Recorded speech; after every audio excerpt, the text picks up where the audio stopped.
If the standard is being elite, if the standard is competing for national championships, then more specifically, Georgia's offense did not meet that standard. I think that when you project the season, and I think when you're looking ahead to 2025, if you're a Georgia fan, I think you should be really excited about this Georgia offense. Why? It's so much deeper. I think that there's so much more versatility in the weapons. I think that the amount of quality players that they have that they can give the ball to, I think it's just way more than a season ago. Things are looking up for this Georgia offense, and I think that part of why it hasn't gotten the ultimate buzz this offseason is because there's plenty of people out there that don't really believe in Gunnar Stockton, the likely starting quarterback for the Georgia Bulldogs. I think that that's a big reason why. This video is not about Gunnar Stockton, although he is the quarterback and we will be discussing him. This video is about the guys he's going to be distributing the football to, because this offensive weapon room is far deeper than it was a season ago. Now, we thought it was going to be deep. We thought it was going to be good handing the last year, right? So maybe you feel like this is a broken record and that we're just talking about the same thing. But look, things happen, right? And injuries can happen, and all of a sudden Georgia could not be quite as deep. People could get suspended. Those are the things that happened in 2024 that inhibited Georgia's ability, right? When you just don't have as many players, things are more difficult. I'm here to tell you, this year, I think it's ridiculous how many guys who can really contribute. Ryan Curley from Dawg Post. I hope you're contributing to dogpost.com by signing up for our newsletter. Make sure you're checking out the website, all of that good stuff. I won't spend too much time pumping the site, but please go to it and please check us out. Listen, last year, you had Arian Smith, you had Dylan Bell, you had Dominic Lovett as your main receivers. They were also supposed to have Robert Thomas, and they were supposed to have Colby Young, and that didn't really happen. London Humphreys dealt with an illness, dealt with some minor injuries, right? They just didn't really have the guys at the wide receiver room they thought they were going to have, and the ones that did play didn't live up to it, right? At running back, they didn't have Trevor Etienne for the full year. They didn't have the Robinsons that I called them, Roderick Robinson and Branson Robinson. So their depth was eliminated there. The offensive line depth, it was a musical chairs because of injuries throughout the year, and it was already a musical chairs because they like to rotate. So there was an issue there. And then obviously Carson Beck gets hurt at the end. This is a team that dealt with a lot of injuries and dealt with depth issues. Now project it this season. You saw how quickly I ran through that. I'm going to be talking a little bit slower because I want to emphasize it. But now listen to the depth at wide receiver. Zachariah Branch, Dylan Bell, Noah Thomas, Colby Young. I think those are your starters. I think those are all quality receivers. But then there's a second layer of quality receivers. London Humphreys, Sokovie White, Jeremy Bell. And then they brought in some freshmen. Landon Rolden, C.J. Wiley, and Taylor Taylor. Right? They've got a lot of options now all of a sudden at the wide receiver position. And I just think that they are in a different spot than they were last year. I'll get back to that. But you move on to the running back room. Last year you had Etienne, you had Frazier, you had the Robinsons, but the Robinsons got hurt. Etienne missed a few games, right? Well, this year, guys that have been in games, right, can have actually played in games. Nate Frazier, transfer Josh McCray, Roderick Robinson, Cash Jones, Chauncey Bowens got a little bit of time last year, and Dwight Phillips Jr. got a little bit of time last year. And then they brought in a true freshman, Bo Walker. That's 7. 7 running backs, right? And I think that they feel comfortable with at least 4 or 5 of them handing them the football this season. And if Bo Walker's at the end of the line, I think that you're in really good shape because, look, ESPN just named him as their sleeper player, and he's a guy who, yes, does have the talent to get on the field. Now, there are just a lot of guys in front of him, and he's going to have to beat them out. But you see my point? If something happens this season, say someone gets suspended, say someone gets hurt, it just feels like they've got more bodies to deal with that. They've got more depth to deal with that. I just talked about it within the last day or two, how deep Georgia's tight end room is.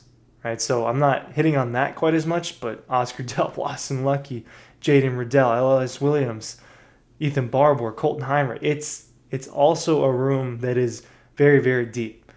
If there's an injury in each room, now certain players would make things more difficult. I think Zachariah Branch getting injured would be a problem. I think Nate Frazier getting injured.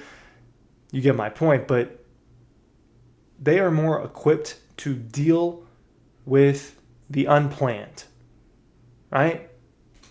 Life is unplanned. You can have a plan as much as you want, but things come at you left and right, and how you handle change, how you handle those obstacles, that tells you a lot about who you are. Now, being equipped to handle those things and preparation matters, and in this case, having depth is that preparation to handle what if something happens to us. Georgia wasn't equipped for that in the way that they thought they did last year. They won the SEC championship. This is a team that brought home a significant trophy that matters. Now, it's not enough because we're talking about Georgia. That's not enough at Alabama. It's not enough at Ohio State. It's not enough at Texas, right? It's not enough for the Georgia Bulldogs to only win the SEC championship.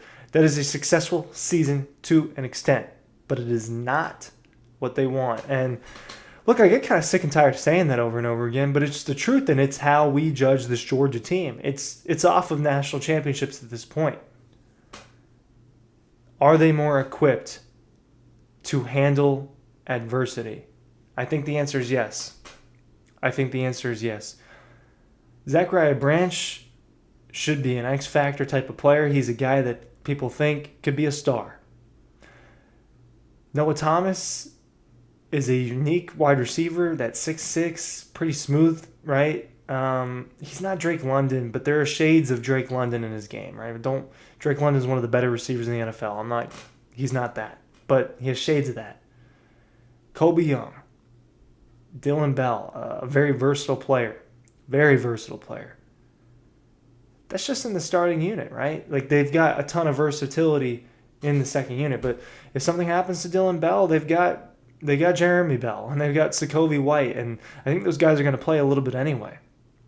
At running back, look, they're in better shape because right now they're healthy, but they also have more experience. Nate Frazier and Josh McCray bring experience that was lacking. The only guy that had really legitimate experience, right, outside of a little bit of time in 2023 for Cash Jones, the only guy was Trevor Etienne, and he wasn't always available. Well, that's not Etienne's fault. It's just what happened. This time they'll have Frazier, they'll have McCray, and they'll have Cash Jones, who have legitimate experience. So they're going into this thing with three guys. And then they have players like Roger Robinson, who has a little bit of experience. He's got a little bit more than the other guys. So there are more answers. And there's also versatility. These are all very different types of weapons. There are going to be matchups where, hey, Dylan Bell is really good for this matchup. Hey, they really don't have anyone that they can scheme up for Zachariah Branch. Hey, Josh McCray, there's going to be a lot of short yardage situations in this game that matter. We need to give you the ball a little bit more. Or Roger Robinson, if something happens to Josh McCray. This is a room that is deeper. Like I've said over and over, it matters for Gunnar Stockton for things to be as easy as possible. This is a guy who hasn't been in a ton of different situations. Now, his experience playing in the SEC Championship, playing in the Sugar Bowl, playing in the Orange Bowl in 2023, those things do matter, and he has played in significant moments. But those are kind of the only moments he's had to deal with, right? They are kind of few and far between. But he's going to have to go on the road to Auburn this year. He's going to have to go to Mississippi State, to Tennessee. He's going to have a hostile environment. Not hostile, but big environment at home against Texas, Ole Miss, Alabama. These big moments that he just hasn't really been in a lot. It helps to have all sorts of people that you can rely on, and that's what Georgia has this year. Far more than it did a year ago. At the end of the day, Arian Smith and Dominic Lovett, they weren't relied upon. Dylan Bell let them down a little bit. He needs to bounce back. I think it'll be easier. I think this Georgia team will be better. I really do. The closer we get to this, the better I think that they'll be. Last year, didn't necessarily think this team was going to win the national championship. I don't know if they're going to win the national championship this year. But there are more signs pointing towards that to me right now than there were 12 months ago. All right? Do you agree with that? What do you think about the depth? I think that this depth is far, far, far better. All right? Make sure you're going to dogpost.com. Make sure you're checking out the newsletter. Make sure you're looking at all the links down below. And I appreciate you clicking on this video and sticking with me till the end. For those of you that did, thank you. Have a good one.